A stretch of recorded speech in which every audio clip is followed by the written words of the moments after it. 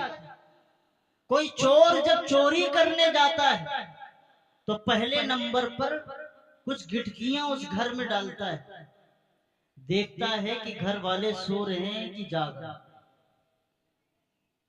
अगर घर से आवाज आती है, कुत्ता भौंकने लगा, तो चोर होशियार हो जाता है कि घर का निगहबान, चलो इंसान न सही कोई जानवर तो है, यहां हमारी दाल गलने वाली नहीं है। लेकिन अगर वो 2-3 बार कंकरियां डाल करके उसे एहसास हो जाता है कि यहाँ तो सब सो रहे हैं, यहाँ तो सब सो रहे हैं, तो फिर वो सेंध लगाता है। क्या करता है? सेंध लगाता है। पुरखों की दी हुई दौलत और खुद की जमा की हुई दौलत और जेवरात, जो हमारी कीमती सारी चीजें होती हैं, सब साफ करके चला जाता है। और फिर हम क्या करते हैं? हम ये करते हैं, बहुत ज्यादा अगर हुआ तो जाकर के कोतवाली और थाने में FIR दर्ज कर दी। सब तो नहीं कहूंगा मैं, लेकिन जहां मैं FIR दर्ज करता हूं या जहां आप दर्ज करते हैं, बगैर उनकी मर्जी के तो कोई काम ही नहीं होता। बहुत बहुत कम ऐसे वाकयात हैं कि चोरी हुई हो और माल बरामद हो गया हो और मालिक तक पहुंच गया, क्योंकि ये सब आपस में एक दूसरे के सगे भाई हैं, इनका काम ही यही है। मेरे अजीजों, आज मैं जो आपसे बताना चाहता हूं, बिल्कुल यही मिसाल अपने आप पे आप रखिएगा। हमें बार बार रसूलुल्लाह सल्लल्लाहु अलैहि वसल्लम के सिलसिले में टच किया जाता है, गुस्ताखियां की जाती है, आपकी इज्जत पर डाका डाला जाता है, आपकी अस्मत पर डाका डाला जाता है, और हम अफसोस करने के बजाय, हम अफसोस करके और हाथ पे हाथ धर करके बैठ जाते हैं। और ज्यादा ये हो गया कि हम उठे, चंद तंजीमें उठी और उन्होंने FIR दर्ज करा दिया, कहीं एहतजाज कर दिया, कहीं रोडों पे हम निकल आए और कहीं कुछ नारेबाजी हो गई, उसके अलावा कुछ हमारे पास नहीं, उसके अलावा हमारे पास कुछ नहीं है। मेरे भाई याद रखिएगा, मैं एक वाकया बयान कर रहा हूं कि आज के मुसलमानों की हालत क्या है। एक आदमी के बेटे का नाम इस्लाम था, ट्रेन में बैठा और बेटे को लगी प्यास, तो बाप से कहता है कि अब्बा अब ट्रेन रुक गई है स्टेशन पर, जरा बाहर जाएं और पानी पी ले। अब्बा ने कहा ठीक है चले जाओ, जल्दी आ जाना। वो बेटा बाहर गया और वहां उसने टंकी खोली और टंकी खोलने के बाद पानी पीने लगा। इतनी ही देर में ट्रेन ने हार्न मारा और चल दिया। अब अब्बा खिड़की से आवाज लगाता है इस्लाम, तो सारे स्टेशन पर सब हमारे जैसे मुसलमान बैठे हुए थे, उन्होंने कहा जिंदाबाद। फिर दूसरी आवाज लगाई और कहा इस्लाम, फिर कहा सबने जिंदाबाद। ट्रेन के डिब्बे में जितने मुसलमान बैठे थे उनमें भी जोश आया और उन्होंने कहा इस्लाम की बात है, जिंदाबाद।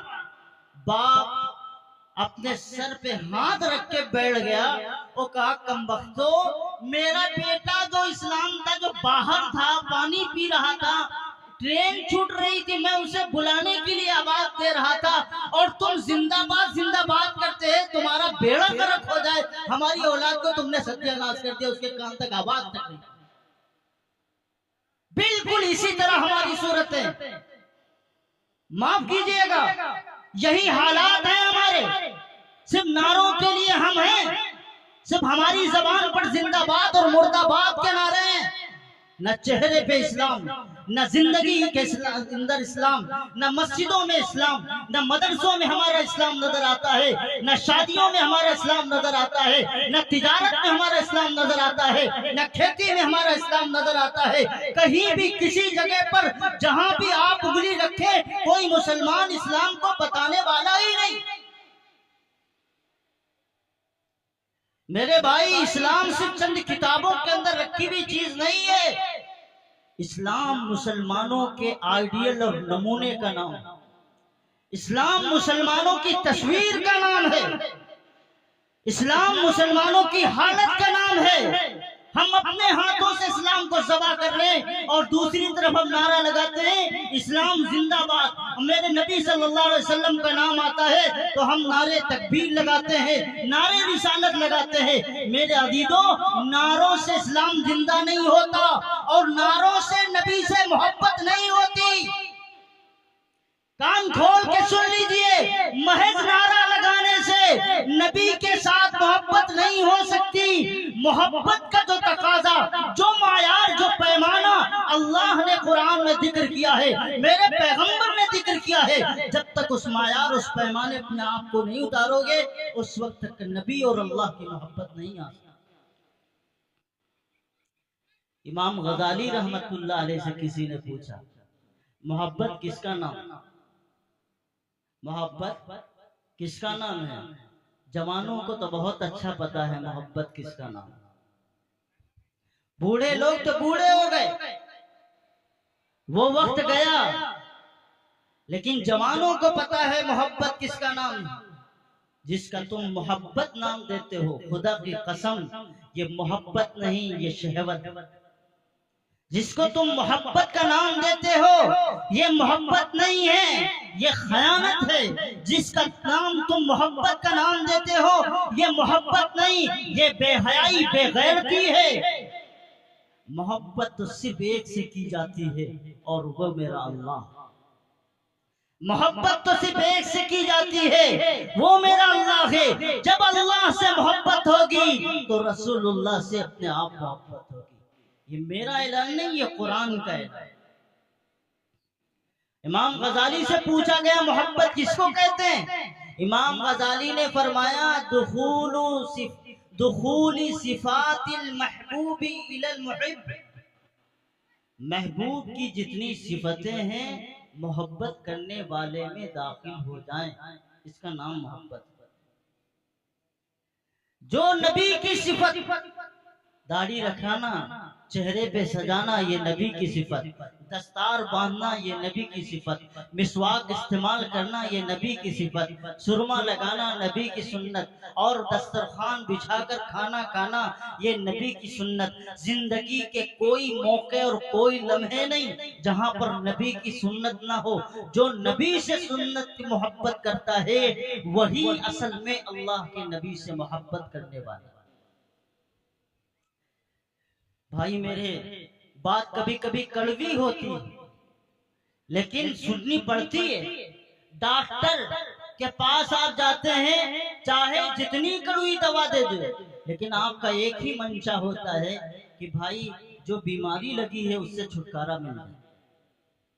बात कितनी ही कड़वी हो, लेकिन मैं आज से कहूंगा और बार बार कहूंगा, जब तुम अपनी बेटियों के निकाह करते हो, अपने बच्चों के निकाह करते हो, जब तुम्हारे घर के अंदर, तुम्हारे खानदान, तुम्हारे माशरे के अंदर नबी की सुन्नतों का जनाजा उठाया जाता है, जब तुम्हारे घराने के अंदर नबी की सुन्नतों को ज़बह किया जाता है। मुसलमानों, मैं आपसे पूछता हूँ, जब नबी की शान में गुस्ताखी हम अपने हाथ से करते हैं, चेहरे पर असुरा चला करके, चेहरे पर दाढ़ी पर अपने तमाम सारे बाल खत्म करके नबी की शान में गुस्ताखी हम करते हैं, और नबी के नाम को ले करके कार्ड छपवा करके और यूं ऐलान करते हैं, कार्डों पे लिखाते हैं अन्निकाहु मिन सुन्नती, उस पर लिखते हैं हदीस और लिखाते हैं निकाह मसनूना, लिखाते हैं वलीमा मसनूना।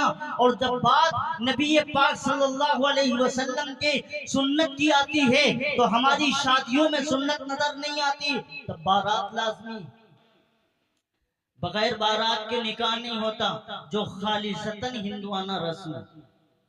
यहाँ मेरे स्टेज पर उलमा हजरात बैठे हैं, दीनदार लोग बैठे हैं, आप लोग बैठे हैं, कान खोल के सुनिएगा। बारात इस्लाम का कोई हिस्सा नहीं है, इस्लाम से कोई इसका ताल्लुक नहीं है, ये खैरों का तरीका है, इस्लाम का कोई तरीका नहीं है। जब हम नबी के तरीके को छोड़ते हैं और दूसरों के तरीकों को इख्तियार करते हैं तो यही हालात होते हैं। हमें यही फर्क नहीं होता कि नबी की सुन्नत क्या है और नबी का तरीका क्या है और दुनिया के तमाम रस्म और रिवाज क्या है। हम रस्म और रिवाज और नबी के तरीके में फर्क नहीं कर पाते। इसलिए मेरे अजीजों और बुजुर्गों दोस्तों, हमें हर पहलू पे सोचना पड़ेगा, हर पहलू पे अपने आप को जांचना पड़ेगा, देखना पड़ेगा कि अल्लाह के नबी सल्लल्लाहु अलैहि वसल्लम से मोहब्बत कैसे हो, अल्लाह के नबी सल्लल्लाहु अलैहि वसल्लम से मोहब्बत का तरीका क्या हो, कैसे हमारी अल्लाह के नबी सल्लल्लाहु अलैहि वसल्लम से मोहब्बत होगी। तो जाहिर है जो आदमी जिससे मोहब्बत करता है उसके जैसा चेहरा बनाने की कोशिश करता है,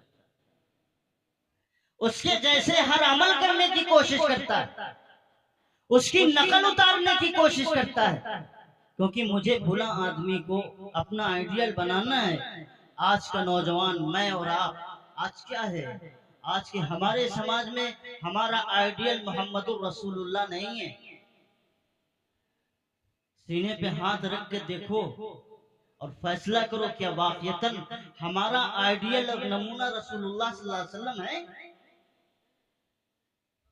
हम मुसलमान होकर के प्यारे पैगंबर को अपना आइडियल और नमूना मानते हैं, हम तस्लीम करते हैं? हम तो नहीं तस्लीम करते। हम तो साफ लफ्जों में कहते हैं मौलवी साहब इस दौर के अंदर इस्लाम पर अमल करना बड़ा मुश्किल है, कैसे अमल करेंगे? आज के दौर में दीन पर इतना कहो कौन अमल करता है? आपका जवाब है, मेरा जवाब नहीं है। मेरा तो जवाब वही है, ईमान वाले की खासियत यह है कि वो अगर जेल की सलाखों में भी हो, वो अगर पहाड़ों के दरमियान में भी हो, वो अगर समंदर की तहों के अंदर भी हो, वो अगर जमीन के अंदर धंसा भी दिया जाए, वो किसी भी बड़ी जगह पर पहुंचा भी दिया जाए, फिर भी वो अल्लाह के दीन को एक मिनट के लिए अपने से रुखसत नहीं करता। ईमान की शान तो ये है, और इसका नमूना देखना है तो आओ मेरे पैगंबर हजरत मोहम्मदुर रसूलुल्लाह सल्लल्लाहु अलैहि वसल्लम के सहाबी, जिनको राज़दारे रसूल भी कहा जाता है, हुज़ैफा बिन यमान रज़ियल्लाहु ताला अन्हु, और उनके साथ में एक सहाबी है, और दोनों सहाबियों को राजदूत बना करके ईरान का भेजा गया है। रसूलुल्लाह ने खत भेजा है, जाओ ईरान के बादशाह के पास जाओ, मेरा पैगाम लेकर के जाओ। मेरे अजीजों, राजदूत हैं, कोई मामूली लोग नहीं है, एक मुल्क के सफीर बन के गए। और सफीर किसके? हजरत मोहम्मदुर रसूलुल्लाह सल्लल्लाहु अलैहि वसल्लम के सफीर बन के गए। चेहरे पे दाढ़ी है, सर पे दस्तार है, नीचे से ऊपर तक रसूलुल्लाह सल्लल्लाहु अलैहि वसल्लम की तरह लिबास है, और दरबार के सामने खड़े हो गए। दरबान बाहर देखता है, कौन हो?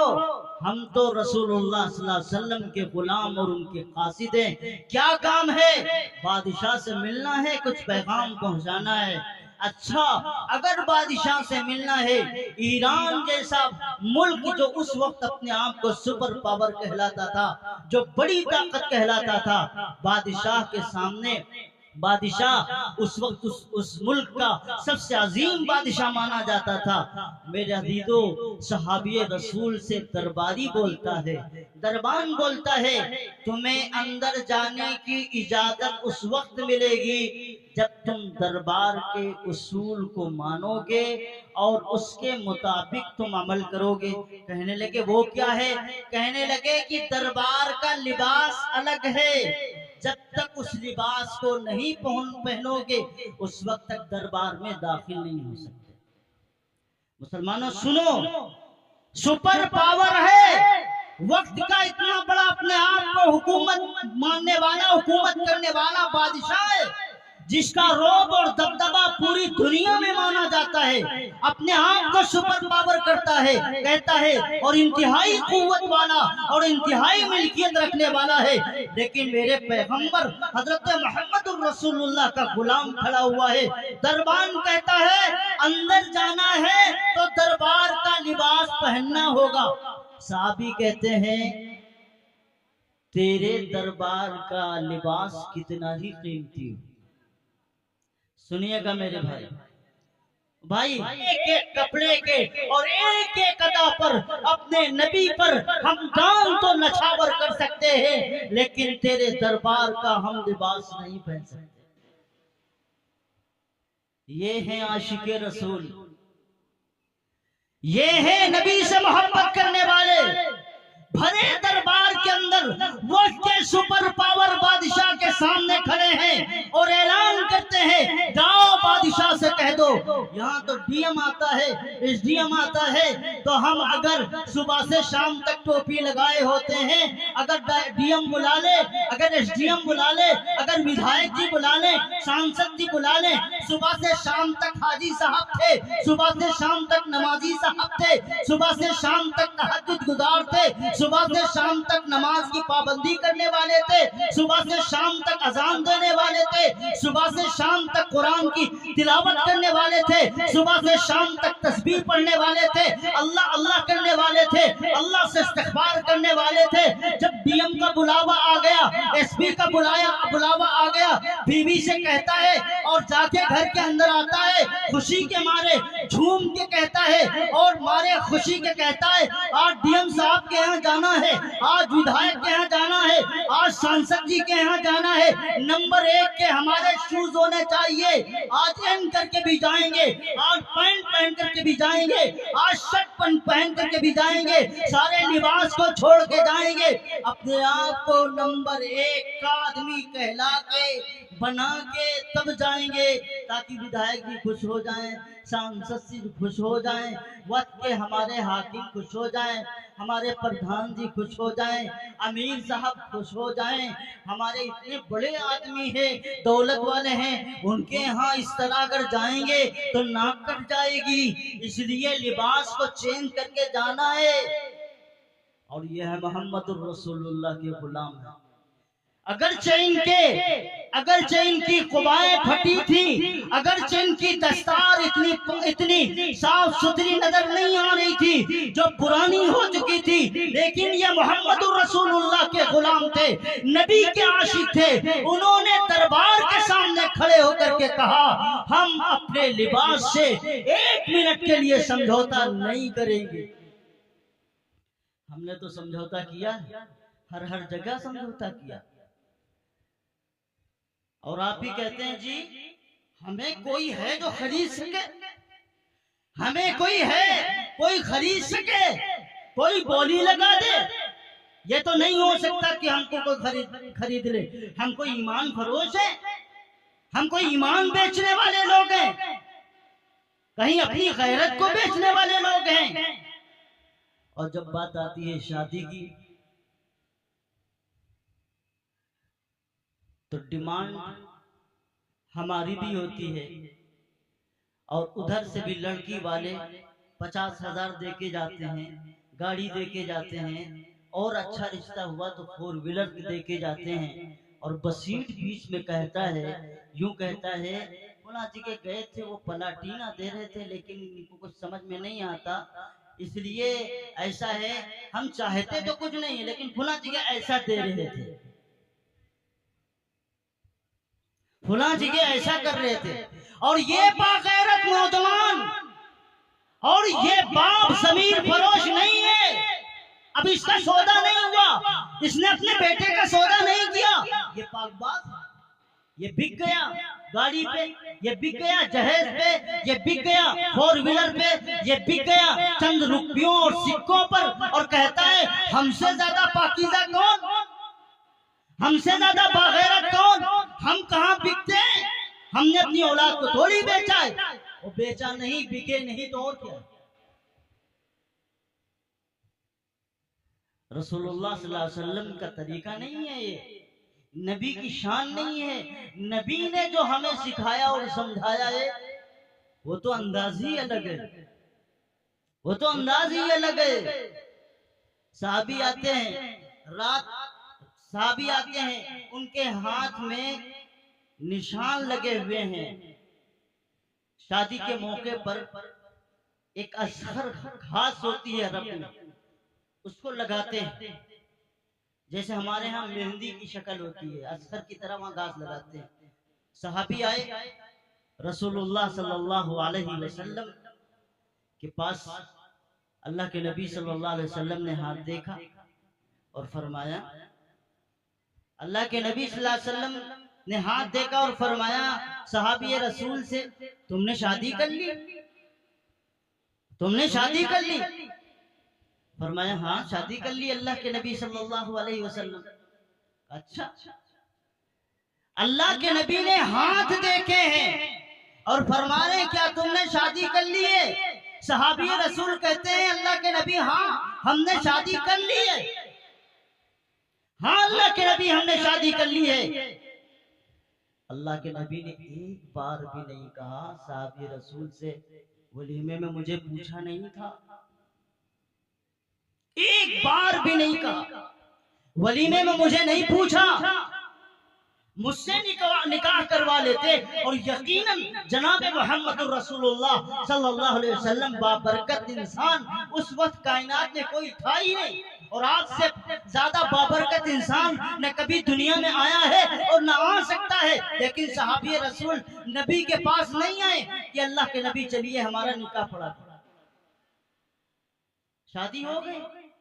अल्लाह के नबी ने, सहाबी ने, किसी सहाबी ने नहीं कहा उस सहाबी से कि तुमने निकाह कर लिया, वलीमा कर लिया, तुमने हमें पूछा नहीं। और आज हाल ये है, अगर पड़ोस में रहने वाला इंसान वो 10-20 आदमियों का इंतजाम करता है तो तुम्हारे तानों से बचने के खातिर और तुम्हारे ताने जो उसे बर्बादी के दहाने तक पहुंचा देते हैं और बेइज्जती के दहाने तक पहुंचाते हैं, तानों के खातिर बैंक से कर्ज लेता है, किसी इंसान से सूद पर जाकर के कर्ज लेता है और वो सूद पे कर्ज ला करके फिर इंतजाम करता है ताकि रिश्तेदार, ताकि पड़ोसी, ताकि गांव वालों को पूछ लो, वरना ये कल को देंगे कि हमारे यहाँ हमारे बेटों की शादी थी, हमारी बेटियों की शादी थी, ये आता था, इसका खानदान आता था, बच्चे आते थे, सब खाते थे। अब जब इसका नंबर आया तो ये पूछता भी नहीं है, ये एक मर्तबा मालूम भी नहीं करता कितना बेगैरत है। माफ कीजिएगा मुसलमानों, कितने गरीब और कितने बेकस और मजलूम आज के जमाने में हमारे समाज के अंदर मौजूद हैं, जो तानों की वजह से कर्जे ले रहे हैं, जो तानों की वजह से बैंक के चक्कर लगा रहे हैं, जो तानों की वजह से, वरना वो भी चाहता तो मुख्तसर से लोगों को बुला करके अपनी बेटी को रुखसत कर देता, अगर वो भी चाहता तो अपने बेटे को मुख्तसर लोगों की मौजूदगी में जाकर के निकाह करके वलीमा कर देता। लेकिन नहीं, हम समाज के वो लोग हैं जो न खुद राह पे चलेंगे न चलने देंगे। अगर कोई अल्लाह का बंदा समझ भी जाए, 8-10 लोगों की बारात लेकर के कहीं आ जाए तो हमारे लोग कहते हैं बारात आई है कि जनाजा आया। जनाजे में 8-10 लोग होते हैं, शर्म ना आती कहते हैं। जनाजे में 10 लोग होते हैं, 8 लोग होते हैं जनाजे में, शर्म न महसूस होती कहते हुए। ऐसे लोगों को मुबारकबाद देनी चाहिए, उनके हौसले बढ़ाने चाहिए। कम से कम खर्चे पर कम से कम नबी के इस तरीके को लेकर के चल तो रहे, समाज में सुधार तो रहे। आपको क्या पता, आपके पीछे इस मुल्क के अंदर एक कौम है जो सिर्फ इस बुनियाद पर परेशान है कि दुनिया का कोई ऐसा मजहब हो, कोई ऐसा तरीका हो, कोई बता दे तो हमारी बेटियां जो हम पर बोझ बनी हुई है, हम अपने इस कर्ज को उतार सकें। उन्हें मालूम होता है कि मुसलमानों का मजहब बड़ा अच्छा है। जब वो आते हैं हमारे पास, इस्लाम को सुनते हैं ना, आज के दौर में सब कोई जाहिल नहीं बचे, अब जहालत नहीं है, अब इनाद और अपना इनाद जो है ये जिहालत है। अब हर कोई मोबाइल पे यूं बजाता है, माइक लगाता है, पढ़ा लिखा कुछ ना हो, एक अक्षर भी उसको ना आता हो, किसी स्कूल में ना गया हो, उसे मालूम है माइक पे एक हाथ मारो और फौरन वो सुनने के लिए तैयार हो जाता है, तुम क्या बोल रहे हो, तुम चाहते क्या हो। अब एक गैर मुस्लिमों की पूरे मुल्क के अंदर एक कौम है और कहती है सबसे अच्छा मजहब कौन है, सबके यहाँ शादियां आसान तरीके से कौन है। जो एक मर्तबा वो क्लिक करता है तो इस्लाम का नाम आता है, वो बड़ा मुतमईन होता है और कहता है अगर इस्लाम का ये तरीका है तो इससे बेहतर कोई मजहब नहीं हो सकता। हजरत मौलाना इनाम साहब दामत बरकातहू वाकया बयान कर रहे थे कि एक लड़की हरियाणा साइड से कासगंज आ गई और वो इस वजह से नहीं आई, उनके माहौल और उनकी बिरादरी, उनके कौम के अंदर, गैर मुस्लिम कौम और बिरादरी के अंदर 5-5, 6-6 लाख रुपए मुतालबे किए जाते थे लड़की वालों। उस लड़की को यह मालूम हुआ कि यूपी के कुछ इलाकों के अंदर और कुछ ऐसे जगह हैं जहां पर निकाह के नाम पर कोई रकम नहीं मांगी जाती है, तो वो बेचारी वहां से चली और कासगंज स्टेशन पे उतरी। हजरत की जबानी में वाकयात बता रहा हूं आपको। फरमाते हैं कि जब वो लड़की आई तो एक मियां साहब मिल गए, गुफ्तगू हुई, तो अकेला लड़की को जान करके वो कहने लगे माहौल अच्छा नहीं है, घर में लेके चलते। घर में जाकर के पूरी बात पूछी तो उसने पूरी बात बताई कि हमारी बिरादरी, हमारे इलाके के अंदर हम लड़की वालों से 5-5, 10-10 लाख रुपए मांगे जाते हैं निकाह के नाम पर, शादी के नाम पर,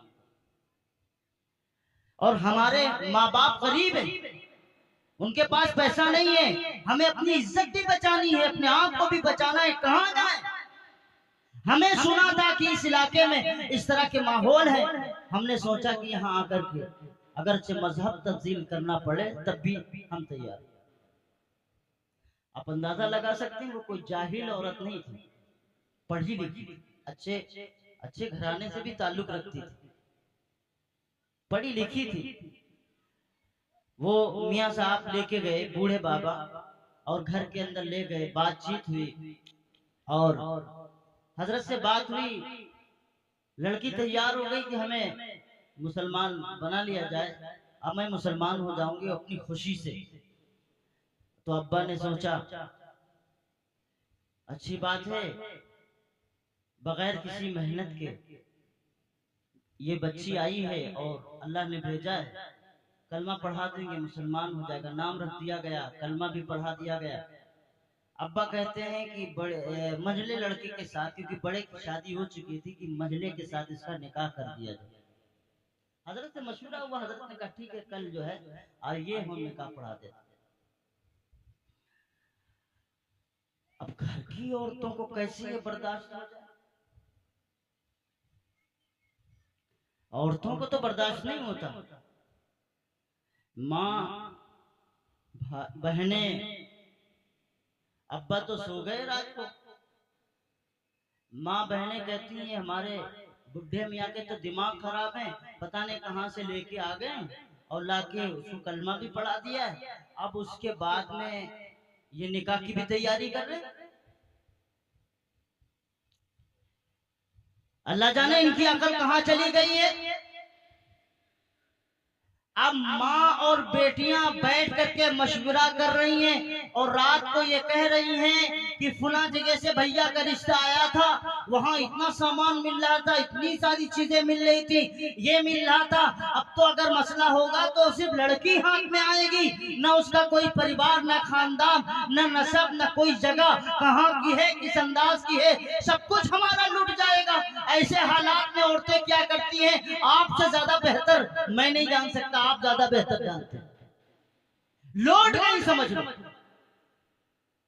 और वो रात में लेटी तो थी, ये लोग ये समझ रहे थे कि वो सो गई। सुबह उठती है, तैयारियां होने लगी कि चलो निकाह होना है। लड़की ने कहा कि निकाह नहीं होगा। क्या कहा? निकाह नहीं होगा। क्यों निकाह नहीं होगा? लड़की ने खुद कहा कि मैं रात को जब आप लोग बातें कर रहे थे खूब अच्छी तरह सुन रही। यकीनन लड़के का बाप नेक है, उसका दिल का इरादा सच्चा था, लेकिन अगर तुम्हारे अंदर ये सिफत है और ये चीजें मौजूद हैं तो 1 मिनट के लिए इस घर में हमारा गुजारा नहीं हो सकता। कुछ समझ रहे हैं आप? एक कौम आपके पीछे खड़ी हुई है कि आप नमूना बनो, आप आइडियल बनो, आप लोगों की सही तस्वीर बनो। और इस्लाम ने हमें सिखाया था, रसूलुल्लाह ने हमें सिखाया था। हम कहां चले गए? गैरों की हमने सारी चीजें कबूल कर ली और अपने आप को सुबह से लेकर के शाम तक बेचने और बिकाने के अलावा हमारा कोई काम नहीं। खुदा के वास्ते अपने आप को संभालो। शायद तुम्हारे एक ही अमल की वजह से लोगों के अंदर इस्लाम की बहार आ जाए। मैंने शुरू में एक बात कही थी कि आज जो दुश्मनान इस्लाम की जबानें खुल रही हैं, खुदा की कसम वो हमारी वजह से खुल रही, क्योंकि हमारा हुलिया और हमारी तस्वीर रसूलुल्लाह की तरह नहीं मिलती। वो इस्लाम जानते हैं, उन्हें पता है इस्लाम मजहब क्या है, लेकिन जब मुसलमानों के पास आते हैं तो उन्हें इस्लाम नहीं मिलता। सिर्फ मुसलमान मिलता है, इस्लाम नहीं मिलता। इसलिए मेरे भाई संभलिए, अपने आप को संभालिए। इमाम गजाली रहमतुल्लाह अलैह का मैंने कौल आपसे नकल किया था कि मोहब्बत करने वाला जो मोहब्बत करता है और जिससे मोहब्बत करता है उसकी सिफतें उसके अंदर दाखिल होती हैं।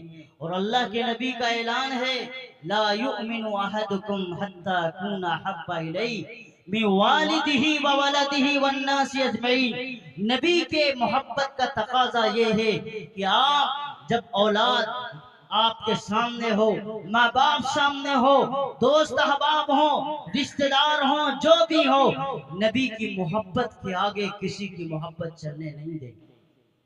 ये हमारा मिजाज, हमारा खुद का यकीन होना चाहिए, खुद का अमल होना चाहिए। इसलिए मेरे अजीज और बुजुर्गों दोस्तों, मैं आपको फिर उसी वाक़ये पे लेके जाता हूँ। हजरत हुज़ैफा बिन यमान ने कहा कि अंदर दाखिला हम करेंगे, एंट्री करेंगे तो उसी लिबास के अंदर जाएंगे जो मोहम्मदुर रसूलुल्लाह ने हमें अता किया। अंदर गए, देखा कि बादशाह कुर्सी पे बैठा है, बाकी वजीर खड़े, सारे के सारे लोग खड़े, अवाम खड़ी है। बादशाह ने कहा कि बात करना है तो करो, क्या करना चाहते हो, क्या पैगाम लेकर के आए हो? साहबी रसूल ने कहा कि हमारे पैगंबर ने तो ये सिखाया है, जिससे भी बात की जाए तो उसके सामने बैठ के बात की जाए। जिस अंदाज में बात करना है, ये शहंशाहों के शहंशाह और हम सब के आका हजरत मोहम्मदुर रसूलुल्लाह का पैगाम है। हम नहीं चाहते कि आप कुर्सी पे बैठे, हम रसूलुल्लाह सल्लल्लाहु अलैहि वसल्लम के पैगाम को खड़े होकर के बात करें और उसे बतलाएं। अगर कुर्सी ला करके आप रखेंगे, बैठ करके आपसे बात की जाएगी। ठीक है भाई, कुर्सी ला।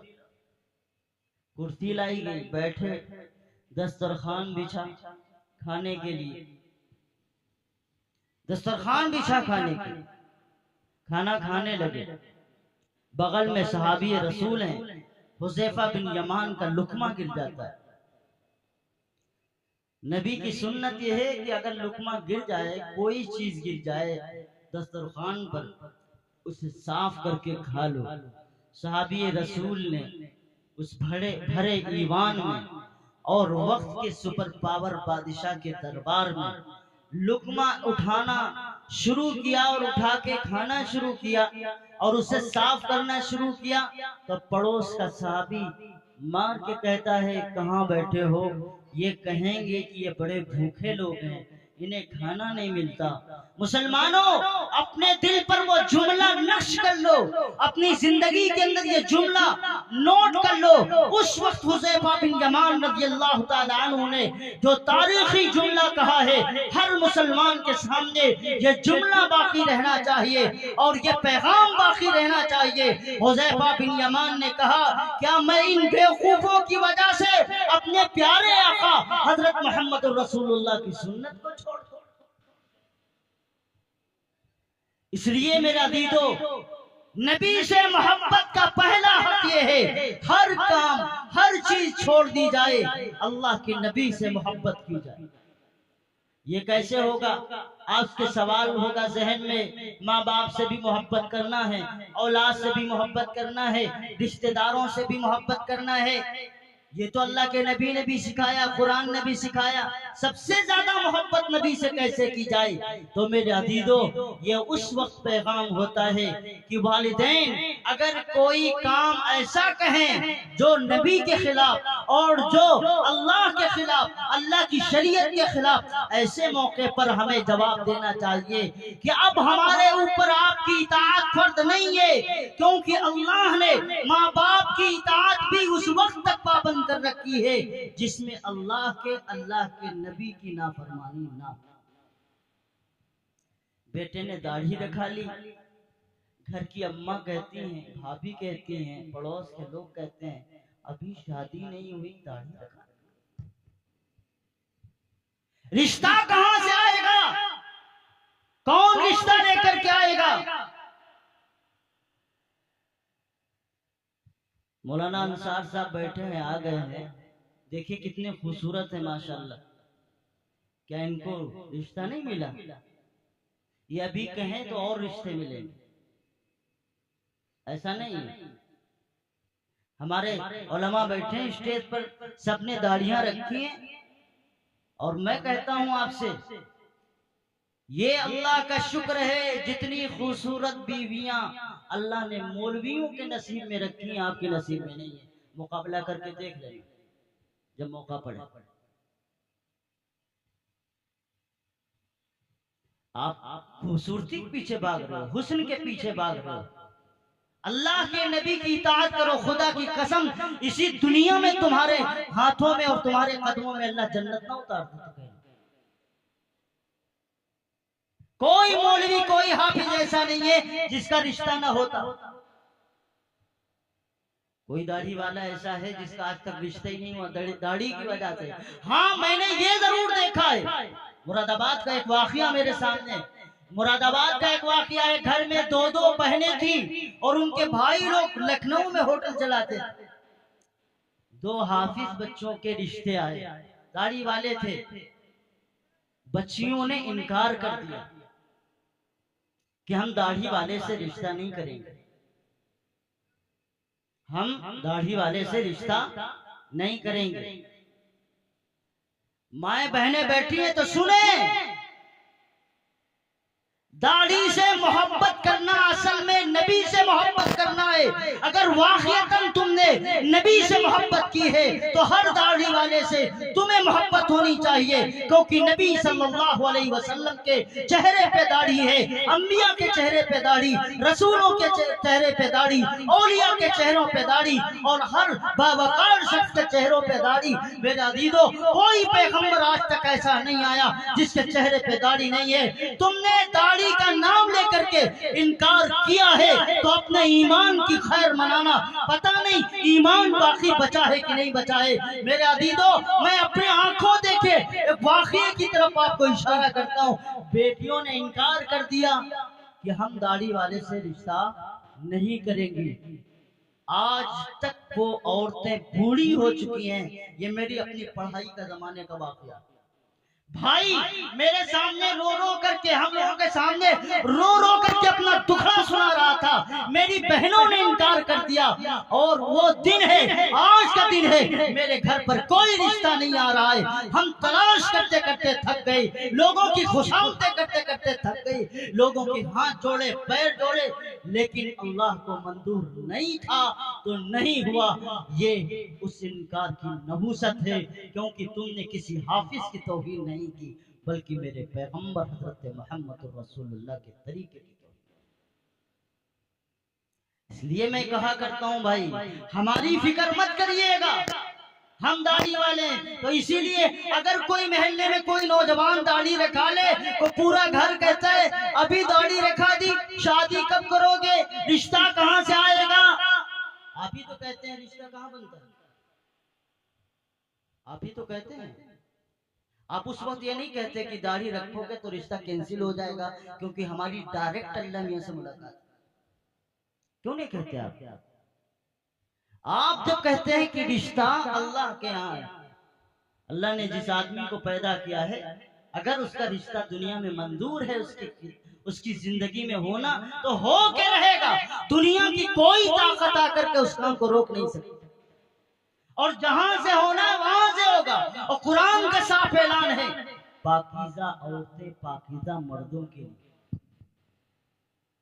और खबीस औरतें खबीस मर्दों के लिए। खबीस का मतलब ये नहीं है यानी बुरा इंसान, जैसा इंसान होता है वैसे ही उसका जोड़ा बनता है, जैसा इंसान होता है। शुरू शुरू में हमें भी महसूस होता है, आपको भी महसूस होता है, यार इनका रिश्ता बना नहीं। 4 दिन गुजरते हैं, जब 1 साल 2 साल, तो पता चलता है कि दोनों बिल्कुल सटीक हैं, और ये अल्लाह का निजाम। इसलिए मेरे अजीज और बुजुर्गों दोस्तों, आपको याद रखना है, रसूलुल्लाह सल्लल्लाहु अलैहि वसल्लम के मोहब्बत का तकाज़ा ये है कि जब दुनिया में कोई भी आए और इनकार करे, कोई भी मसला आए, आप अल्लाह के नबी के दामन को पकड़ें। और उस वक्त अगर माँ बाप ये कहें कि बेटे तुमने दाढ़ी क्यों रखाई, तो आप कहिए हम आपसे ज्यादा प्यारे पैगंबर हजरत मोहम्मद रसूलुल्लाह सल्लल्लाहु अलैहि वसल्लम से मोहब्बत करते हैं, और अल्लाह के नबी ने हमें हुक्म दिया है माँ बाप से मोहब्बत करने का। हम आपसे भी मोहब्बत करते हैं, बहनों हम आपसे भी मोहब्बत करते हैं, घर में रहने वालों मैं आपसे सबसे मोहब्बत करता हूँ, लेकिन नबी की मोहब्बत से बढ़ के किसी की मोहब्बत नहीं। और मोहब्बत क्या है, मोहब्बत क्या है, नबी ने चंद जुमलों में इसको समझा दिया। नबी से मोहब्बत नारा लगाने से नहीं आएगा, नबी से मोहब्बत सिर्फ नात गुनगुना लेने से और तमाम तरह के अल्फाज सिर्फ नात के कह लेने से, आपके सुन लेने से, वाह वाह कहने से नहीं होगा। वरना मेरे पैगंबर के दरबार में भी 3 सहाबी रसूल थे जिनको रसूलुल्लाह सल्लल्लाहु अलैहि वसल्लम ने अपनी मदा और अपनी नात के लिए मुंतखब किया। ये वक्त नहीं है उन बातों को बयान करने का। एक बात मैं वाज़ेह कर देता हूं, उन्हीं में से एक सहाबी है अब्दुल्ला बिन रबाह। एक मुहिम में हजरत नबी करीम सल्लल्लाहु अलैहि वसल्लम ने उनसे कहा कि तुम्हें काफिले के साथ, इन मुजाहिदीन के साथ सुबह तड़के जाना है।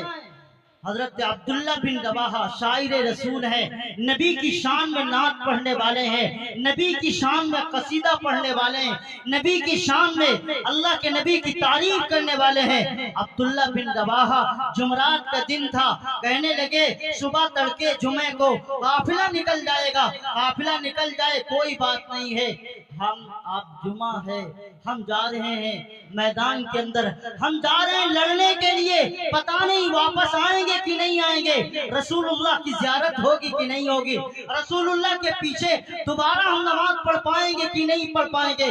सहाबी रसूल के जज्बे को अगर देखा जाए तो यकीन जानिए वो जज्बा इंतहाई प्यारा था, लेकिन बात मेरे पैगंबर के हुक्म की थी, बात मेरे पैगंबर की हुक्म की थी। सहाबी रसूल ने कहा, अपने दिल में ख्याल किया जुमा पढ़ के जाएंगे और नबी करीम सल्लल्लाहु अलैहि वसल्लम के पीछे पड़ेंगे और सुबह तड़के उस काफिले के साथ तेज रफ्तार सवारी के साथ मिलेंगे।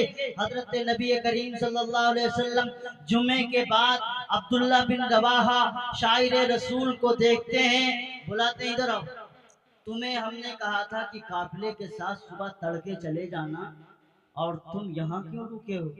अब्दुल्ला बिन रवाहा ने अपने उज़्र को बयान किया और कहा कि अल्लाह के नबी, आपका हुक्म तो था काफिले के साथ जाने का, मेरे दिल के अंदर ये बात आई कि मैं काफिले के साथ जाऊंगा और मैं जाऊंगा, लेकिन आपके पीछे जुमा पढ़ के जाऊंगा, आपकी ज़ियारत करके जाऊंगा। अल्लाह के नबी का ऐलान सुनिए, सुन्नत की और नबी के फरमान की अहमियत का आलम देखिए। अल्लाह के नबी ने फरमाया, लौ अनफक़्त मा फिल अर्ज़ि जमीआ, अब्दुल्ला बिन रवाहा, अगर रूए जमीन, आसमान और जमीन के जितने खजाने हैं वो सारे के सारे तुम खर्च कर दो, तब भी तुम फजीलत में उन लोगों के बराबर नहीं हो सकते जो सुबह तड़के मेरे हुक्म और मेरे इत्तिबा पर निकले। ये नबी की इत्तिबा और नबी की सुन्नत और नबी से मोहब्बत का आलम होता है। एक बात याद रखिएगा, आपके जहन में ये सवाल हो सकता है, जब नबी ने हुक्म दिया था तो फिर अब्दुल्ला बिन रवाहा को बगैर चूनो चरा के चले जाना चाहिए। सहाबी कोई ऐसा नहीं है कि इनकार कर सके। हम सब जानते हैं कि सहाबी का आलम ये होता है, नबी की हर अदा हर इशारे को समझते थे और अपने आप को कुर्बान करने के लिए तैयार होते थे। यहाँ पे बात एक अकीदे की है, समझ लीजिएगा। कभी कभी सहाबे किराम से अल्लाह ताला ऐसे काम करवाता, क्योंकि जो काम नबी के लायक नहीं है, आपके मकाम के लायक नहीं है, नाफरमानी ये अल्लाह के मकाम और आपकी शान नबूवत के खिलाफ है, वो सहाबी किराम से ऐसा फेल करा देते हैं ताकि उम्मत के लिए सबक हो कि कभी इस तरह का मसला हो तो ये समझ में रखना चाहिए, अपने दिमाग में रखना चाहिए कि अल्लाह का हुक्म होता है, उसकी नाफरमानी नहीं करनी चाहिए। जिस वक्त के लिए नबी ने ऐलान किया हो वो नबी का ऐलान और वो वक्त हमारे लिए अहम होता है। इसलिए मेरे अजीजों और बुजुर्गों दोस्तों, नबी की सही मोहब्बत जो है वो अल्लाह के नबी ने फरमाया, मन अहब्ब सुन्नती फ़क़द अहब्बनी, जो मेरे तरीकों से मोहब्बत करता है, मेरे तरीकों पर चलता है, वो मुझसे मोहब्बत करता है। मन अहब्बनी, जो मुझसे मोहब्बत करता है, कल अल्लाह ताला उसको मेरे साथ जन्नत में दाखिल करेगा। बात समझ रहे हैं कि नहीं? जन्नत के रास्ते सिर्फ नबी की सुन्नत और नबी की राहें हैं, उन्हें इख्तियार करो। जब तक उम्मत सुन्नत पर 100% अपने आप को खड़ा नहीं करेगी, उस वक्त तक बिदात और रसूमात का खात्मा नहीं हो सकता। हम लाख जलसे करें, लाख तकरीरें करें, लाख किताबें बनाएं, लाख तंजीमें तैयार करें, लाख अफराद तैयार करें, लेकिन जब तक कौम सुन्नत पर खड़ी नहीं होगी, उस वक्त बिदात और रसूमात का जनाजा नहीं निकलेगा। जब हमने सुन्नत को निकाल के बाहर फेंका तो खुराफात और रसूमात ने उन पे आकर की जगह ले ली। इसलिए हमें रसूमात को खैराबाद कहना है, हमें खुराफात को छोड़ देना है, नबी से मोहब्बत करना है। और नबी से मोहब्बत यही है कि नबी के रास्ते पर चलेंगे इंशाअल्लाह। जो बात आपसे कही जा रही है, अल्लाह ताला हमें भी आपको सबको अमल की तौफीक अता फरमाए।